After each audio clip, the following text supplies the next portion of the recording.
welcome back again to my YouTube channel. So, panibagong araw, panibagong vlog po tayo ngayon. And for this vlog guys, may bago na namang loan application sa Google Play Store na ating i-review this time. So, ang pangalan nito guys ay si MF Cash under ng Micro.Lending Corporation Corp. So, as of now guys, meron pa lang siyang 116 reviews and 2.8 stars. So, dito guys, ayon sa kanilang ads guys, meron silang super convenient repayment, multiple quotas available, easy to use na may 10,000 na loan amount sa mga first timer, and quick review. So, easy, fast, and secure loan. So, dito guys, if ever man na nakita nyo to sa screen nyo, huwag nyo muna siyang ida-download at a-apply bigla-bigla. Hayaan nyo muna na ako ang mag-try para sa inyo. Hayaan nyo muna na silipin ko kung magkano yung pwede niyang ipautang sa atin, lalo to first timer ka. Kaya sabi ko sa inyo lagi na do your own research first bago kayo mag-apply sa mga gantong loan application, lalo't bago, no? So, titingnan natin kung okay siyang utangan at malay mo nga naman in the future is mo one of the most recommended loan application siya. So, sisilipin natin at sasabihin ko sa vlog natin kung ano yung aking findings. But before that, guys, sa mga hindi pa dyan nakasubscribe sa aking YouTube channel, kindly click po the subscribe button. I-on nyo na rin po yung notification bell para updated kayo sa aking pa-weekly GCash giveaway. Napakadali lang po nung mechanics, no? Magsusubscribe ka lang po, ilalike tong video na to at mag-iiwan ka ng comment dyan sa comment section. And every Monday po, nag-announce po ako ng 5 lucky winners na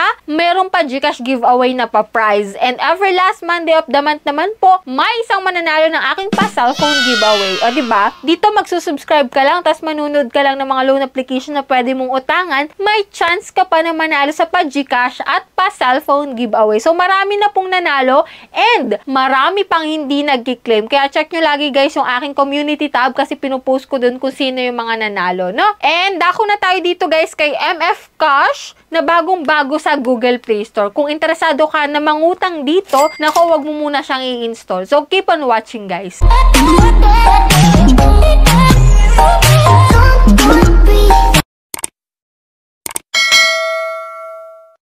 So, disclaimer no, hindi po tayo agent or promoter ng kahit anong loan application na nabanggit natin dito sa ating channel. So, dito guys, nag-share lamang po ako ng aking experience sa pag-loan ko sa kanya. At dito sinasabi ko rin po sa inyo kung magkano yung totoong ipapa-loan sa inyo ng isang loan application. So, ngayon nga guys, bagong loan application yung i-review natin, si MF Cash. And dito guys, available lamang po ito sa Google Play Store. Wala po ito sa App Store. So, papakita ko na sa inyo guys yung aking screen recording ng pag-loan ko dito kay MF Cash.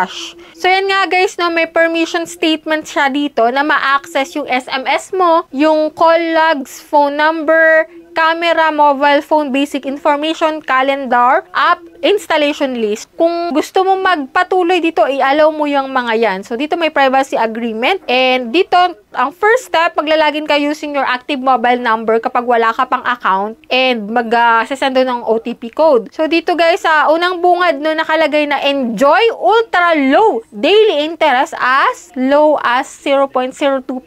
Meron daw po silang low interest na may ultra pang sinasabi ha.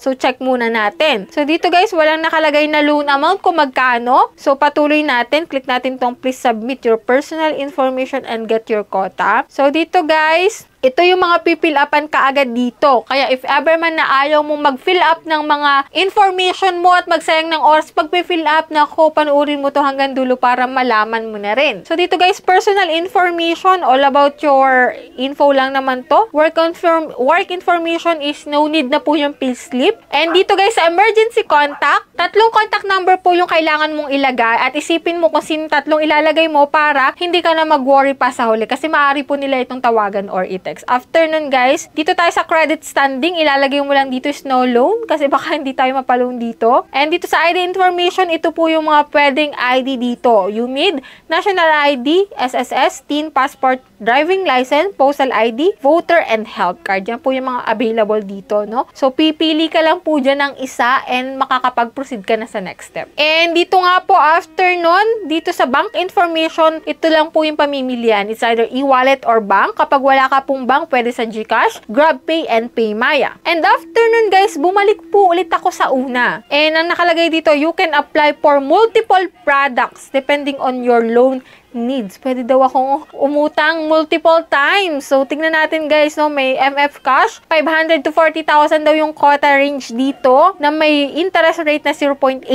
Kala ko ba 0.02? Ngayon, 0.8% na. Loan term na 180 days daw. Pero wag kang maniniwala na 180 days po yan dahil 7 days lang po yung kalimitan dito, no? So, click natin yan. Meron ditong loan amount na 10,000 pesos daw. Siyempre, may na amount to receive na 9,992 pesos at service fee na 8 pesos. Ganun kaliit ha? At may interest siya na 720 pesos. So, syempre, itong interest na ito is ibabawas dito sa marireceive mo. Kaya hindi po 9,992 yan. And dito nga may due date na ganyan, pero syempre 7 days lang yung kalimitang ganito, no? Yan.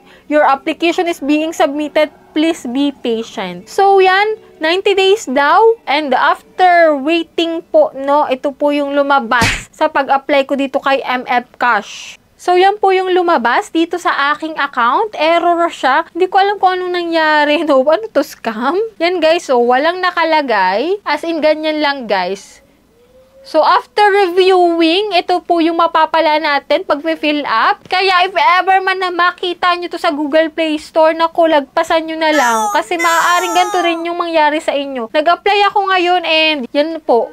Walang nakalagay na order details na hindi ako nag-loan, pero nag-apply naman ako, guys, di ba? If ever man na makita nyo tong si MF Cash na ko, i-skip nyo na siya, guys, kasi wala tayong mapapala sa pag-loan natin dito. Hindi ko alam kung maaayos to in the future or after ilang days kung maaayos. Paki-share po dyan sa comment section kung kayo ay nakapag-loan dito, kung kayo nakapag-try din, tapos ganito rin yung nangyari. Paki-share din po dyan sa comment section. Gusto ko lang pong i-confirm kasi nung nag-apply ako, ayan nga, nag-error siya kasi nag-network error talaga siya. Hindi ko lang na-screenshot. So, that's it. Yan lang yung meron dito kay MF Cash na bagong loan application. Sana nagkaroon kayong konting idea, no? Kahit wala tayong napala sa huli. Kaya nga sabi ko sa inyo kapag may bago, wag kayo agad-agad mag-i-install. Wag kayo agad-agad magda-download. Kasi kalimitan dyan, parang nagpaparami lang sila ng download, diba? So, yan guys, sa mga gantong loan application, talagang need i-review, need munang silipin. And kung nakita nyo sa mga vlogger na okay,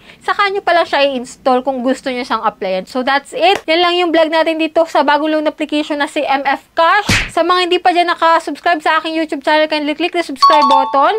I-on nyo na rin po yung notification bell para updated kayo sa ganitong usapan. Lalong-lalo na sa mga bagong naglalabasan ngayon na loan application para aware kayo, no? So, bye-bye na muna for now, guys. See you on my next vlog.